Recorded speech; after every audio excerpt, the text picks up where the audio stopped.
عالمہ غیر معلمہ کا آسان ترجمہ ہے اللہ کی شاگردہ.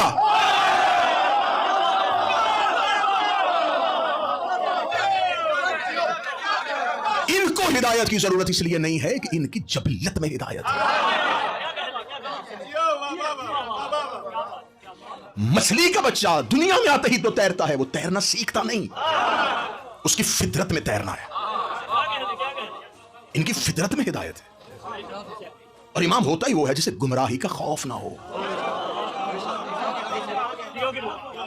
جسے کوئی گمراہ کر ہی نہ سکے.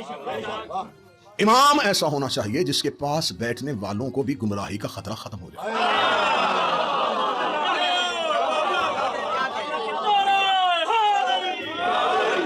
اچھا، شیطان جب گمراہ کرتا ہے تو وہ مجسم طور پہ، وجودی طور پہ آ کے گمراہ نہیں کرتا. یہ تو طے شدہ ہے نا، اس میں تو کوئی بحث ہی نہیں ہے کہ جب وہ آتا ہے تو وہ جسمانی طور پر، فزیکلی طور پر کسی کے سامنے آ کے کھڑا ہو کے اسے باتیں سنا کے گمراہ نہیں کرے گا. اگر اس نے کسی کو نماز سے روکا ہے تو وجودی طور پر آ کے اس نے اس کے آگے سے مصلی نہیں اٹھایا، اسے بازو پکڑ کے نہیں روکا. اس کی رسائی کہاں تک ہوئی؟ وہ پہنچتا کیسے ہے؟ اب جب ہم نے اس کے بارے میں قرآن سے پوچھا تو قرآن کہتا ہے وہ انسان کے نفوس تک رسائی رکھتا ہے. انسان کے نفس تک اس کی رسائی ہے، کیونکہ انسان 3 چیزوں کے مرکب کا نام ہے. ایک اس کا بدن، ایک اس کی روح. بدن مٹی سے بنا ہے، اس کے چاروں عناصر جو ہیں، جتنے بھی اس کے ایلیمنٹس ہیں، وہ سارے کے سارے زمینی ہیں. عناصر اربع: مٹی، پانی، آگ، ہوا. یہ علم کے نیچے جو دیا جلتا ہے نا، اس کے اندر بھی یہ راز ہے کہ جو انسان کے وجود کے اندر ایلیمنٹس ہیں وہ سارے کے سارے دیے کے اندر ہیں.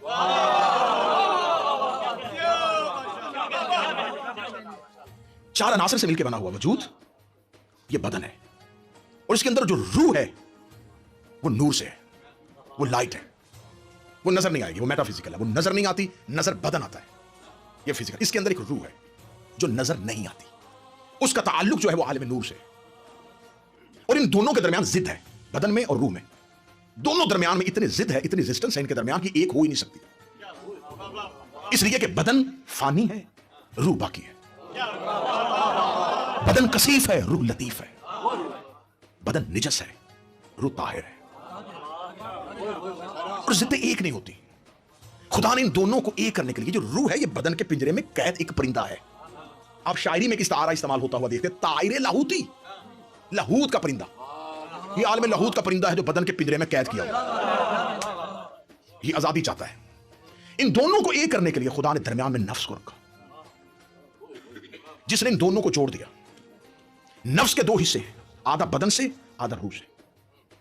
جس حصے کا تعلق بدن سے ہے، شیطان وہاں تک پہنچتا ہے.